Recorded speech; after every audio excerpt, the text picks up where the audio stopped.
The word of the Lord came to Jonah, son of Amittai. Go to the great city of Nineveh and preach against it, because its wickedness has come up before me. But Jonah ran away from the Lord and headed for Tarshish. He went down to Joppa, where he found a ship bound for that port. After paying the fare, he went aboard and sailed for Tarshish to flee from the Lord. Then the Lord sent a great wind on the sea, and such a violent storm arose that the ship threatened to break up.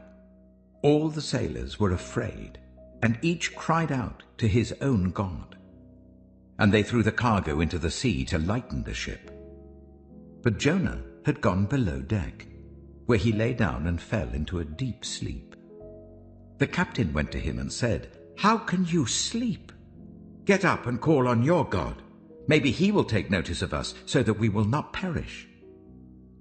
Then the sailors said to each other, "Come, let us cast lots to find out who is responsible for this calamity."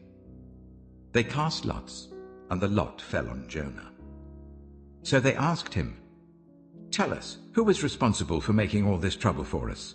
What kind of work do you do? Where do you come from? What is your country? From what people are you?" He answered, "I am a Hebrew, and I worship the Lord, the God of heaven, who made the sea and the dry land." This terrified them, and they asked, "What have you done?" They knew he was running away from the Lord, because he had already told them so. The sea was getting rougher and rougher, so they asked him, "What should we do to you to make the sea calm down for us?" "Pick me up and throw me into the sea," he replied, "and it will become calm. I know that it is my fault that this great storm has come upon you." Instead, the men did their best to row back to land, but they could not, for the sea grew even wilder than before. Then they cried out to the Lord, "Please, Lord, do not let us die for taking this man's life. Do not hold us accountable for killing an innocent man, for you, Lord, have done as you pleased." Then they took Jonah and threw him overboard, and the raging sea grew calm. At this, the men greatly feared the Lord, and they offered a sacrifice to the Lord and made vows to him. Now the Lord provided a huge fish to swallow Jonah, and Jonah was in the belly of the fish 3 days and 3 nights. Jonah chapter 2. From inside the fish, Jonah prayed to the Lord his God. He said, "In my distress I called to the Lord, and he answered me. From deep in the realm of the dead I called for help, and you listened to my cry. You hurled me into the depths, into the very heart of the seas, and the currents swirled about me. All your waves and breakers swept over me. I said, I have been banished from your sight, yet I will look again towards your holy temple. The engulfing waters threatened me, the deep surrounded me. Seaweed was wrapped around my head.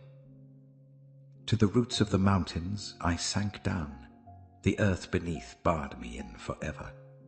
But you, Lord my God, brought my life up from the pit. When my life was ebbing away, I remembered you, Lord, and my prayer rose to you, to your holy temple. Those who cling to worthless idols turn away from God's love for them. But I, with shouts of grateful praise, will sacrifice to you. What I have vowed, I will make good. I will say, salvation comes from the Lord.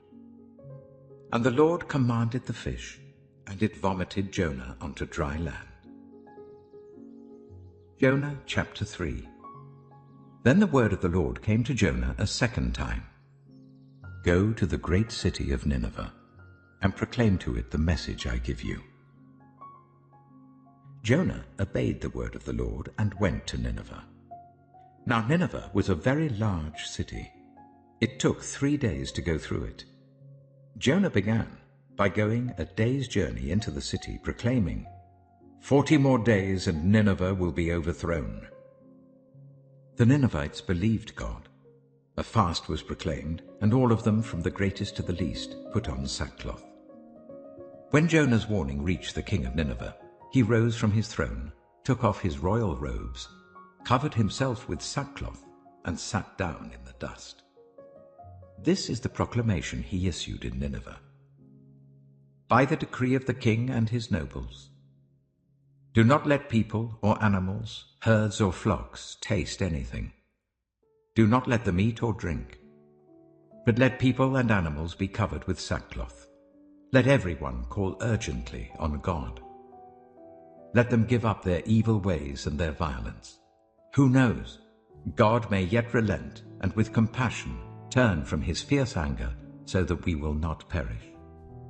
When God saw what they did and how they turned from their evil ways, he relented and did not bring on them the destruction he had threatened.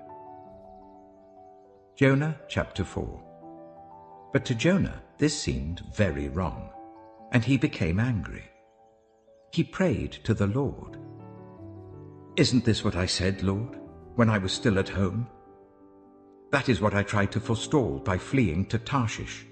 I knew that you are a gracious and compassionate God, slow to anger and abounding in love, a God who relents from sending calamity. Now, Lord, take away my life, for it is better for me to die than to live." But the Lord replied, "Is it right for you to be angry?" Jonah had gone out and sat down at a place east of the city. There he made himself a shelter, sat in its shade, and waited to see what would happen to the city. Then the Lord God provided a leafy plant and made it grow up over Jonah to give shade for his head to ease his discomfort. And Jonah was very happy about the plant.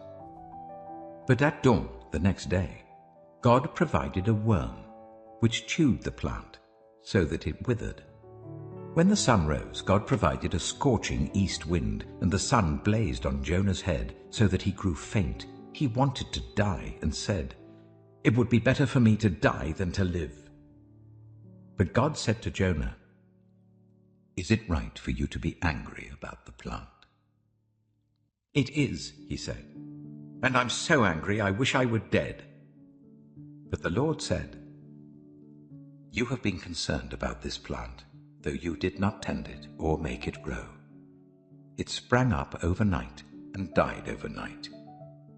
And should I not have concern for the great city of Nineveh, in which there are more than 120,000 people who cannot tell their right hand from their left, and also many animals?"